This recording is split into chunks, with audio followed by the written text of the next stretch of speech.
Hello friend, स्वागत है आपका आपके अपने चैनल पीएमसी मध्य प्रदेश में। चैप्टर का नाम है अवचेतन मन प्रसुप्त हो सकता है। चलिए स्टार्ट करते हैं। हम जीवात्माओं के सामने कई प्रकार की अजीबोगरीब कहानियाँ आती हैं। हम आपको ऐसी बहुत सी कहानियाँ सुनाना चाहेंगे, लेकिन अगर सुनाने लगे तो उनसे कई किताबें भर जाएंगी। इसलिए हमने ऐसी कुछ कहानियाँ चुनी हैं जो आपकी दुनिया में रहने वाले लोगों की प्रकृति को दर्शाती है। आपको ऐसे लोगों द्वारा मूर्ख बनाए जाने और उनकी पापी योजनाओं में खुद को शामिल न करने को लेकर सावधान रहना चाहिए। साथ ही इस बात का ध्यान रखिए कि पृथ्वी पर रहने वाले किसी भी व्यक्ति के प्रति आपकी अंधश्रद्धा ना हो। इन्हीं कारणों से हम चाहते हैं कि आप इनमें से कुछ सच्ची कहानियों को पढ़ें। आपको इस बात के प्रति भी जागरूक रहना चाहिए कि यदि आप यह सोचते हैं कि अंदर से पापी और बाहर से अच्छे दिखने का ढोंग करके आप सर्वशक्तिमान ईश्वर के साथ छल कर सकते हैं, तो ये आपकी भूल है। याद रखिए कि ईश्वर सबके प्रति न्याय करते हैं, तो फिर क्या ये अजीब नहीं कि लोग फिर भी दुष्ट रास्तों पर चलना जारी रखते हैं। हमें अक्सर हैरानी होती है कि मनुष्य की अंतरात्मा उसे क्यों नहीं रोकती।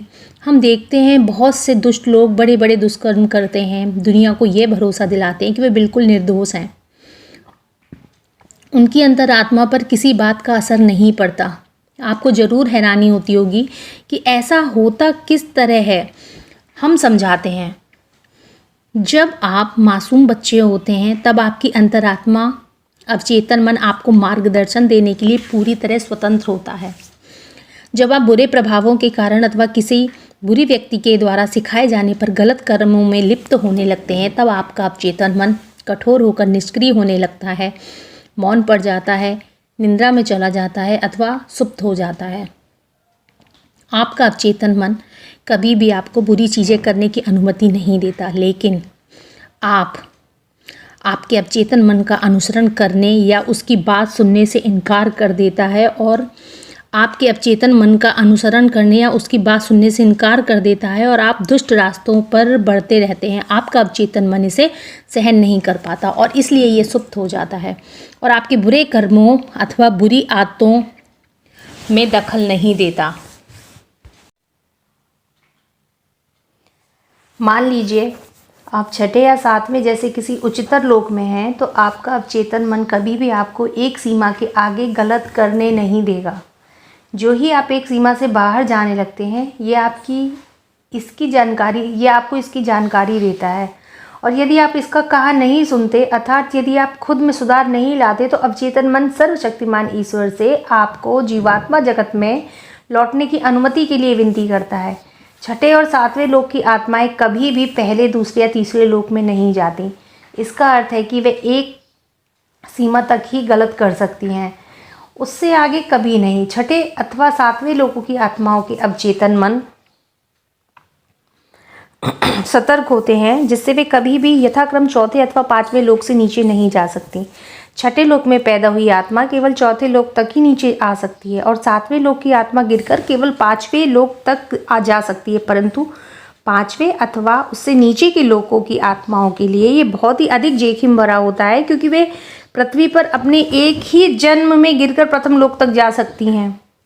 इसलिए ये उनके लिए बहुत ही अधिक खतरनाक होता है यदि वे अपने अवचेतन मन की बात ना सुने और उसे सुप्त हो जाने दें। पहले तो आपका अवचेतन मन आपको गलत करने से रोकने का भरपूर प्रयत्न करता है, लेकिन एक सीमा के बाद ये अरुचित होकर तब तक के लिए सुप्त हो जाता है जब तक कि आप अपने दुष्ट जीवन से बाहर नहीं निकल जाते।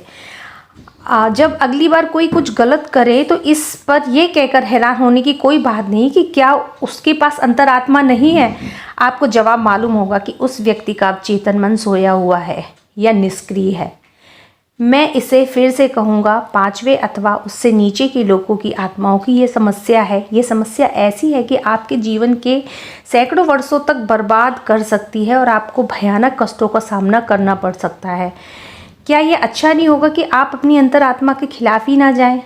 आप कह सकते हैं 2 या 3 बार तक ठीक है, लेकिन हम ये यकीन से कह सकते हैं कि वे 2 या 3 बार आपको 6 या 8 बार की ओर ले जा सकता है और इसके बाद तो बहुत देर हो जाती है। हम इस बारे में बिल्कुल स्पष्ट हैं और हम चाहते हैं कि आप भी इन चीज़ों को समझ लें, ताकि यदि आपका पतन भी हो गया तो आपको ऊपर उठाया जा सके। यदि आपका अवचेतन मन वर्तमान में सुप्त है और आप गलत काम कर रहे हो, तो हमें यकीन है कि आप में इतनी बुद्धिमानी जरूर है कि आप सही और गलत की पहचान कर सके। गलत रास्ते पर चलना बंद कीजिए। सर्वशक्तिमान ईश्वर से प्रार्थना कीजिए कि वे आपके सोए हुए अवचेतन मन को एकाग्रता और ध्यान के जरिए जगाने में आपकी मदद करें। इसका अनुसरण रोज करें, लेकिन सूर्योदय से लेकर सूर्योदय के बीच ही। सूर्यास्त के बाद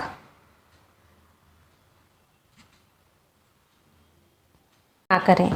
2 मिनट के लिए ईश्वर से प्रार्थना करें और सर्वशक्तिमान ईश्वर से अपने सोए हुए अवचेतन मन को जगाने के लिए मदद की प्रार्थना करें। हे प्रिय सर्वशक्तिमान ईश्वर, मुझे आप अपने सन्मार्ग पर ले चलो। मुझे इतनी शक्ति दो कि मैं अच्छे कर्म कर सकूं। बुरी इच्छाओं और भावनाओं को अपने मन से निकाल फेंकने में मेरी मदद करो। मुझे आप अपना ज्ञान दो। अपने प्रकाश से रोशन राह दिखाओ। मुझे अपने अवचेतन मन को जगाने में मदद करो, ताकि ये मुझे कभी गलत ना करने दे। हे सर्वशक्तिमान ईश्वर, कृपया मेरी मदद करो। ये प्रार्थना कर लेने के बाद अपने मन को सारे विचारों से मुक्त और पूरी तरह कोरा कर लें। कोई भी विचार आपके दिमाग में ना आए। केवल 1 मिनट के लिए ये पूरी तरह कोरा होना चाहिए। यदि आप 1 मिनट से अधिक अपने मन को कोरा करते हैं तो किसी नकारात्मक अवकाशी आत्मा द्वारा आपको हानि पहुंचाई जा सकती है। ऐसा करने से आपको बहुत फ़ायदा होगा। एकाग्रता और ध्यान के बाद ईश्वर को धन्यवाद दें, फिर अपने दैनिक कर्मों में लगें। आप निश्चिंत रह सकते हैं कि इससे आपको बहुत फ़ायदा पहुंचेगा। इससे आपको धन दौलत अथवा सांसारिक सफलता तो नहीं मिलेगी, लेकिन आप शांत, बेफिक्र और खुश रहेंगे। सबसे बड़ी बात कि इससे आपका अवचेतन मन विकसित होगा, जिससे आप उच्चतर आध्यात्मिक स्तर तक प्रगति कर पाएंगे। तो ये था आज का चैप्टर। कैसा लगा ज़रूर बताइएगा और ध्यान करते रहिए और दूसरों के बारे में अच्छा ही सोचिए। बाकी सब भगवान पर छोड़ दीजिए। Thank you so much.